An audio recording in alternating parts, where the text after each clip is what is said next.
Fala pessoal, aqui é o Felipe, Escritor Cabeludo, e no último vídeo eu falei do livro que originou a série de filmes icônicas do Jurassic Park, e eu falei que ia falar da sua continuação, então hoje nós vamos falar sobre O Mundo Perdido de Michael Crichton. Um fato interessante é que nós temos um outro livro que eu também tenho, chamado Mundo Perdido, que eu não li ainda. Quando eu ler eu falo sobre vocês, mas tem a temática parecida que é dinossauros, tá? E esse cara aqui, ele também chega antes do segundo filme. Algumas coisas do segundo filme, Jurassic Park, O Mundo Perdido, também vão sair desse livro, obviamente, mas teve muitas mudanças, tá? Então, futuramente, como eu havia dito no vídeo anterior, eu vou fazer um vídeo específico falando mais dessas mudanças, tá? Dessas adaptações que tiveram para a saga de filmes. Alguns anos se passaram desde o incidente na ilha do Jurassic Park e os sobreviventes tiveram que viver de uma maneira meio sigilosa, tá? Eles não puderam comentar sobre o ocorrido, receberam algum dinheiro ali, mas tiveram que manter o silêncio. E um deles, o Ian Malcolm, continuou ali dando aulas, né, falando sobre sua teoria do caos e outras questões matemáticas, mas ele acaba se aproximando de um outro paleontólogo, que é o Dr. Levine, que está meio desconfiado porque algumas espécies meio estranhas, ou pelo menos vestígios de espécies estranhas, têm sido encontrados em algumas ilhas do Caribe. O Ian, sabendo do que se trata, ele resolve não falar muito, mas deixa que o Levine continue ali com as suas pesquisas, até porque, teoricamente, os dinossauros deveriam ter sido exterminados, né? Mas não é isso que aconteceu, não foi isso que aconteceu. Então, o Malcolm ele fica ali acompanhando, ajudando as investigações do Levine, mas sem dar detalhes do que aconteceu lá na história do primeiro livro. Acontece que o Levine ele acabou juntando algumas peças muito importantes para montar ali o seu quebra-cabeça, tá? E ele conseguiu muitas informações da InGen, que era a empresa que o Sr. Hammond era dono, que construiu o Jurassic Park. Após todo o incidente, a empresa faliu, foi pro caralho, e o Levine acabou conseguindo essas informações. Então, juntamente com Ian Malcolm e alguns outros cientistas, né, alguns outros pesquisadores, ele acaba bolando uma exploração, uma expedição até uma ilha em que ele acredita que estão os segredos da InGen, o que a InGen desenvolveu, porque ele está sabendo mais ou menos o que são essas espécies que estão sendo encontradas. Ao mesmo tempo, um outro personagem retorna lá do primeiro livro, que é o Dobson. Eu não falei muito dele, tá, no primeiro vídeo, mas ele é meio que um cientista de uma rival da InGen, tá, da Biosyn, e ele queria roubar essas informações, esses dados, tá, da InGen, do Jurassic Park, e mesmo com todo o caos que aconteceu na ilha, ele não perdeu o foco dessa ideia. Então ele monta uma operação paralela ali, seguindo os passos do Levine, para poder também chegar nessa ilha e roubar tudo que ele puder. Acontece que o Levine ele foi um pouco precipitado e acabou indo sozinho para a ilha. E agora cabe ao Malcolm juntar as peças, descobrir para qual ilha que ele foi e chegar lá a tempo antes que o Levine descubra o real segredo do mundo perdido dos dinossauros. Bom, vamos começar tirando o elefante da sala, falando que o autor ele deu meio que uma trapaceada para poder fazer essa continuação, porque tinha um personagem importante no primeiro livro, que vai ser importante agora nesse segundo, que tinha morrido, né, no final da história de Jurassic Park, mas ele é trazido de volta agora. O autor meio que fala, ele morreu, mas ele tinha tido uma parada ali, voltou, algo nesse sentido, e ele ressuscita esse personagem, e eu acho isso meio complicado. Talvez pudesse ter escolhido outros personagens, tinha vários personagens que sobreviveram, tá? Que ele poderia trazer. E no Ian Malcolm a gente tem ali um dos nossos protagonistas, tá? Também tem muito tempo, tem muitas ações por parte do Levine. Nós temos uma personagem, uma protagonista mulher também, que é a Sarah, que ela é um ex-caso ali do Ian, mas ela também é uma especialista ali em vida selvagem, uma personagem muito importante, ela tem muitas cenas de ação, tá? Diferente da outra doutora lá, a Ellie, a doutora Ellie Sattler lá no Jurassic Park, aqui a Sarah ela tem muitas cenas de ação, muitas cenas importantes, inclusive eu acho que os trechos mais caóticos do livro, quando ela está presente, ela toma para si o protagonismo e ela que acaba salvando os personagens. Então temos aqui uma pegada bem girl power mesmo, tá, nessa personagem da Sarah, que foi ali também transplantada para os filmes, para O Mundo Perdido, mas eu acho que no livro ela consegue ter ainda mais destaque. O personagem do Levine Eu sinceramente acho ele um babaca, tá? A trama toda só ocorre por conta dele, por causa dessa curiosidade dele. Ele tem ali as suas teorias de extinção, e é isso que nós vamos tratar aqui, as filosofias de como se dá a extinção de uma espécie. Tá? Nós também temos toda a questão de causa ali trazida pelo Malcolm, mas essa é a principal vertente que a gente vai trabalhar nesse livro, é essa teoria de extinção, como as espécies chegariam a uma extinção e como observar isso na prática. E ele vai lá para a ilha para poder observar isso, vendo espécies trazidas de volta num ambiente que não está adaptado a elas, que elas não estão adaptadas, e como se chegaria à extinção. Mas ele é um personagem assim muito chato, muito pedante, tá? Ele é realmente muito bom naquilo que ele faz, ele entende do assunto, mas ele acaba se colocando em risco sem motivo e não se importa com os outros personagens. Então, ele é aquele personagem que você torce para ele ter certos destinos. Além desses personagens de relevante, nós temos uma dupla de crianças, tá? Que é o Arby e a Kelly, que acabam ali se metendo nessa confusão, se metendo nessa expedição. E, bom, sinceramente, aí nós temos para mim um problema, porque o Arby, ele é muito aquele estereótipo que eu falo da criança gênio.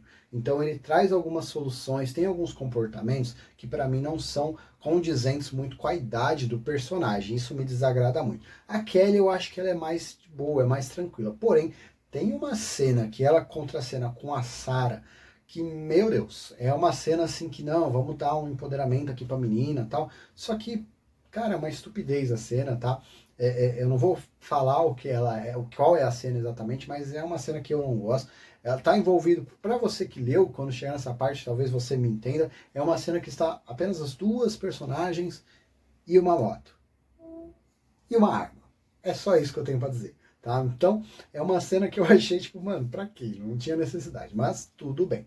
Diferente lá do primeiro livro, que a visão, assim, nós não tínhamos um vilão em específico, né? Nós tínhamos muito essa posição dos dinossauros, ou do próprio Sr. Hammond, como sendo um empresário filha da puta. Nós temos aqui no Dodson realmente um vilão, ele faz vilanices, tem muitas cenas bem interessantes com ele, tem um desfecho maravilhoso, bem legal, e como eu falei no outro vídeo, o livro ele é bem mais gráfico que os filmes, tá? Então nós temos cenas aqui bem mais brutais, bem mais interessantes, apesar de que no segundo filme nós temos ali cenas bem pesadinhas, principalmente envolvendo os tiranossauros, mas aqui nós temos ótimas cenas também nesse aspecto.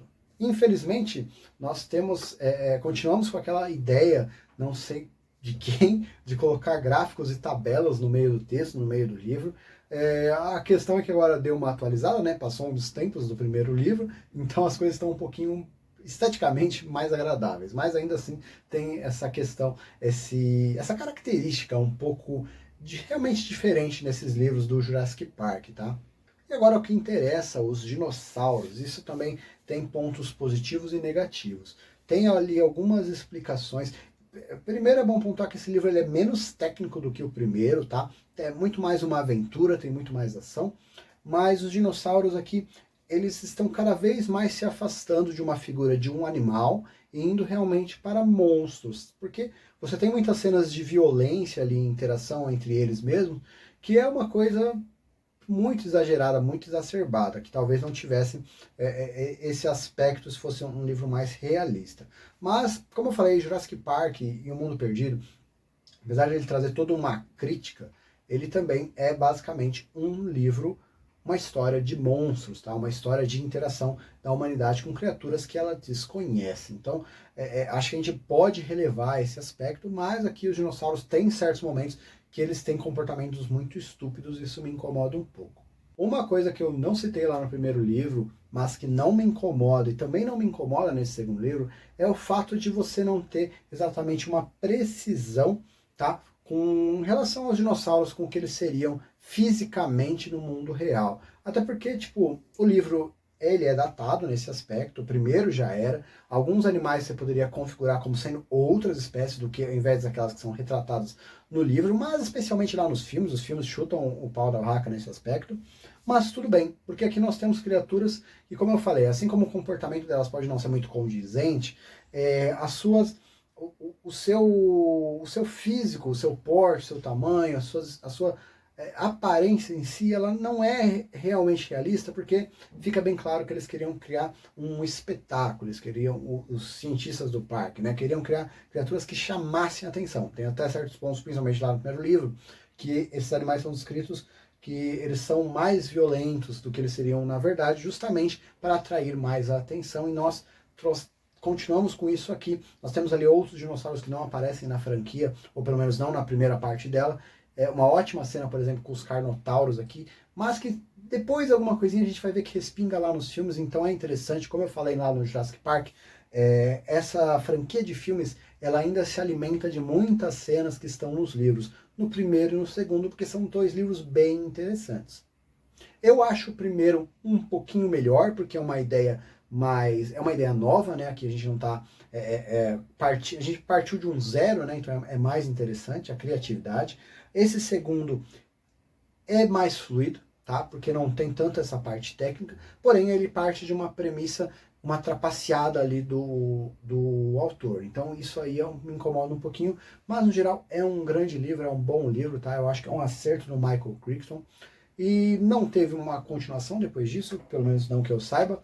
Então, nós temos aí os dois livros, são dois livros até um pouquinho grandes, um pouquinho extensos, um pouquinho pesados, mas se você gosta de dinossauros, se você gosta da franquia Jurassic Park, não sabia que ela tem livros, eu recomendo para você, é uma ótima leitura de ficção científica e principalmente uma ótima leitura de ficção científica voltada para horror, voltada para criaturas, que a gente gosta sempre de achar uma boa leitura dessas. E já que eu falei de criaturas, falei de seres fantásticos, inimagináveis, eu vou pedir para você conhecer o meu conto Experimento 736, onde nós vamos ter a visão da criatura, tá? O próprio experimento ali, nós vamos estar na pele dele, na mente dele, ver toda a situação pelos seus olhos, é algo bem interessante, tá? Foi uma escrita meio experimental que eu fiz ali, uma ideia que veio ali na minha cabeça, mas achei que ficou um resultado bem interessante, bem agradável. E você encontra na versão em e-book, no meu link aqui da Amazon de autor, e você também encontra todas as minhas obras lá que podem ser interessantes para você e para o seu gosto. Então é isso, pessoal. Terminando aqui essa duologia dos dinossauros, Jurassic Park e O Mundo Perdido, do Michael Crichton.